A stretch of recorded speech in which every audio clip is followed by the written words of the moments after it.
모습 같은 것들, 그런 것들을 보게 해주는 것이 이제 가장 기본적인 목적이었다라고 할 수가 있습니다.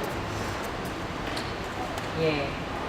그리고 이제 어떤 문화 혹은 예술이라는 시각으로 이제 공간을 다시 보고 싶었던 것, 그리고 도시와 재건축이라고 하는 것에 대한 문제제기, 이런 것들이 있었고요. 그런 것들을 가지고 이제 이 도시민들이, 그러니까 당사자들이 어떤 공유, 생각의 공유, 이런 것들을 하기를 원했어요, 궁극적으로. 그것이 이제 지금 제가 생각하는 공공미술의 어떤 중요한 하나의 목적이 될 수가 있는데, 어떤 생각을 일으켜내는 것, 그리고 자기 자신의 모습을 다시 바라보고 보지 못하는 것들을 보게 하는 것, 그리고 이제 그것들을 통해서 스스로 자신의 생각을 일으키고, 자신이 어떤 걸 생각하는지 스스로 알게 되고, 그 생각을 통해서 스스로 조직하고, 그리고 자신의 발언을 하고, 그 발언을 통해서 자신의 삶의 공간에 스스로의 영향을 미치고 스스로 만들어 나갈 수 있는 그런 것이 되기를 저는 원합니다. 공공미술을 통해서. 이게 이제 잠실 재건축 당시의 모습이죠. 그래서 이제 여러 가지 평형이 나와 있고, 주로 이제 5층 저층단지로 되어 있었는데, 이것이 이제 이런 방식으로 청사진이 있고, 오른쪽 위에 있는 그림이 현재의 잠실의 모습입니다. 그러니까 이게 이제 올림픽공원에서 지난번에 컨퍼런스 할 때 찍은 사진인데, 마치 병풍처럼 드리워 있는, 그러니까 우리가 꿈꿨던 이상향이라고 하는 게 이런 식으로 드러나고 있는 것을 볼 수가 있죠. 그리고 이제 제가 잠실 재건축 프로젝트 참여 작가가 약 80명이 넘었어요. 작가가 80명이 아니라 작가는 12명이었고 나머지는 전부 이제 대학팀들이었는데, 저는 독일에서 공부를 하면서 가장 부러웠던 것들이 학생들이 현장에서 작업을 하거나 혹은 현장으로 나갈 수 있는 기회를 많이 얻게 된다는 거예요. 교수를 통해서거나 여러 가지 기회를 통해서 뭐 갤러리에서 연출한다거나 현장에 연결되는 작업을 한다거나, 이런 것들이 너무 부러웠어요. 그러니까 학생들이 아카데미에서 교육만 하고 졸업을 하는 순간 난데없이 낯선 공간에 정말 그 전쟁터와 같은 예술계 속으로 떨어지는 것이 아니라 어떤 현장에 대한 적응력을 키우고, 현장에 대한 어떤 솔루션 같은 것들을 방법들을 배워서 졸업을 해야 된다라고 생각을 했던 거예요. 그래서 학생들에게 이런 현장에서 작업할 수 있는 기회를 제공하는 것이 굉장히 중요하다고 생각을 해서 6개의 대학팀이 이제 참여를 했습니다. 근데 이제 뭐 짧은 기간이었고 많은 학생이 참여하다 보니까 제가 이제 그 당시에 너무 돈도 적었고, 그래서 도저히 뭐 스텝을 둘 수도 없는 상황이어서 잘 진행되지는 못했지만, 아마도 그것이 대학생들이 이제 참여할 수 있는 굉장히 중요한 기회였고, 거기에서 좀 굉장히 큰 의미를 찾고 있는데요. 작년도에 이제 제가 추계예술대학교에 강의를 맡게 되면서 거기 교수가 저에게 이제 요구한 것이 바로 제가 그런 생각을 했었던 현장이라고 하는 것을 아이들에게 좀 가르쳐줘라. 예술과 현장이라는 제목으로 이제 강의 제목을 만들어서 저한테 마음대로 이제 강의를 하라고 제안을 했어요. 그래서 학생들과 4학년 학생들과 1학기 동안 내내 이제 프로젝트 수업을 했었습니다. 그러니까 각자 자신의 개인 프로젝트를 이제 만들어가 디벨롭하는 그런 과정이었었는데, 생각보다도 이제 저항도 무척 많았어요. 왜냐하면 대학 교과과정이라고 하는 게 이미 틀에 짜여져 있고, 어떤 아카데믹한 툴을 가르치고 하는 그런 구조로 짜여 있었기 때문에 현장을 접근한다던가 뭐 새로운 프로젝트를 개발한다던가 이런 것들이 이제 아이들에게 너무 낯설었던 거죠. 더더군다나 여기가 서양학과가 아니라 판학과였어요. 판학과 같은 경우는 여러분들도 이제 상상할 수 있다시피 상당히 이제 테크닉을 배우는 그런 과정이 많이 이제 있을 거라고 상상을 하지만, 이제 추계예술대학교 같은 경우는 굉장히 다양한 강의들이 있었어요. 굉장히 이제 다른 대학들에 비해서 교육과정이 이제 오픈되어 있는 편이었는데, 그래서 이제 그런 것들이 가능했었던 것 같아요. 그래서 그 의미 있는 프로젝트들이 많이 나왔는데 좀 아쉽더라고요. 그래서 이게 공공미술 프로젝트로 기획이 된다면 굉장히 좋겠다고 생각을 했는데, 마침 서울시에서 이제 도시갤러리 프로젝트를 공모를 하는데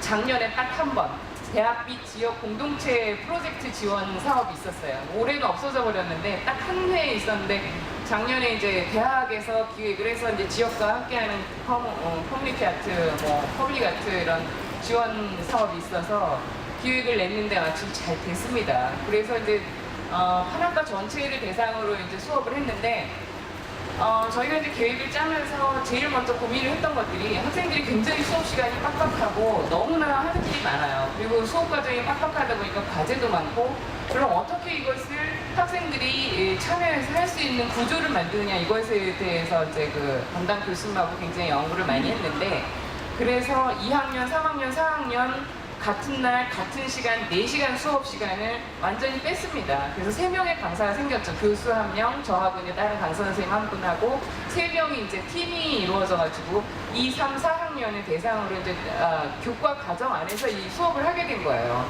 그러니까 사실은 이게 이제 굉장히 저는 역사적인 사건이라고 생각을 하는데, 대학 내에서 이런 팀 티칭 자체도 처음이었었지만 공공미술이라고 하는 것을 교과 과정에 넣어서 실험한 경우도 저는 여태 유례를 본 적이 없어요. 그러니까 강사가 자신의 수업을 공공미술을 주제로 해서 어떤 지역을 대상으로 리서치하거나 작업하는 경우는 상당히 있었지만, 대학이 통째로 하나의 과가 전체로 1학년을 제외하고 공식적인 수업 안에서 이것을 진행하게 된 것은 처음이었죠. 저로서는 정말 제가 2002년도에 재건축 프로젝트 한 이래로 늘 꿈꿔왔던 것들이 이루어졌기 때문에 이게 웬일이냐, 정말 믿을 수 없는 사실이었죠. 그런 것들이 가능할 수 있었던 어떤 학교의 뭐 플렉시블한 어떤 태도 같은 것들이 굉장히 놀라웠고, 그래서 시작을 하게 됐는데, 실제로 진행 과정에서는 학생들의 불만이 굉장히 많았어요. 그렇지만 뭐 궁극적으로는 굉장히 성공적이었고, 이제 제목이 부가운동에서 잃어버린 마르티스 여화를 찾습니다.입니다. 이게 이제 통역이 가능할지 모르겠는데, 이 제목은 제가 인터넷 서핑하면서 찾아낸 제목이에요. 어떤 사람이 이제 강아지 한 마리 잃어버린 거죠. 근데 여기서 도대체 마르티스란 뭐냐? 뭐 잘 아다시피 외국에서 수입된 강아지죠. 우리는 보통 똥개, 진돗개, 이런 동네에 돌아다니는 개들이 많았습니다.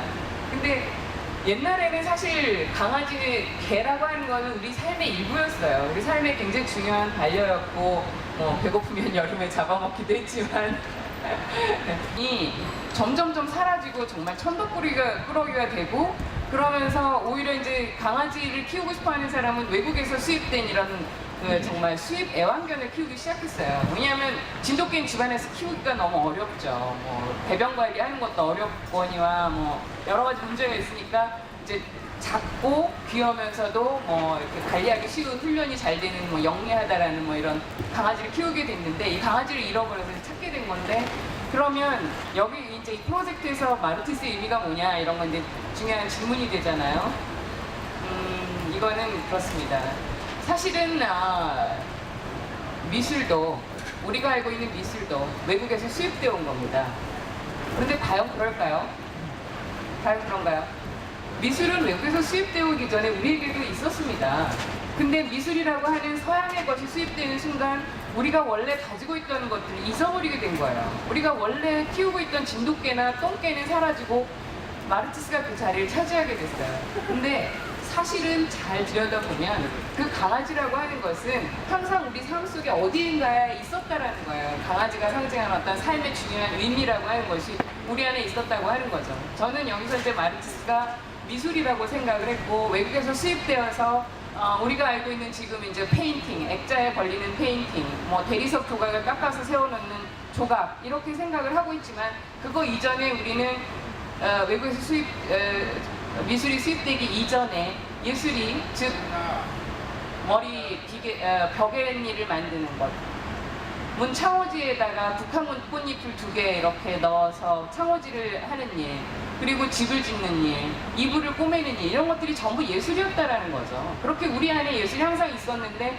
예술이라고 규정된 어떤 그 개념 혹은 어떤 형태, 어떤 뭐 페인팅이나 조각, 이런 것들이 들어옴으로 해서 원래 우리가 갖고 있었던 것들이 예술이 아닌 것이 되어버린 그런 상황을 이제 유비하고 싶었었던 거예요. 그래서 그런 예술을, 그런 숨겨져 있는 예술을 다시 한번 찾아보자. 우리 삶 안에 담겨 있는, 즉 여기서 가장 중요한 것은 우리의 일상 속에 숨어 있는 어떤 예술이라고 하는 것을 다시 되짚어보자라고 하는 그런 이제 생각이 가장 밑에 깔려 있고, 저는 예술이라고 하는 것도 그렇지만 다른 것들도 제일 먼저는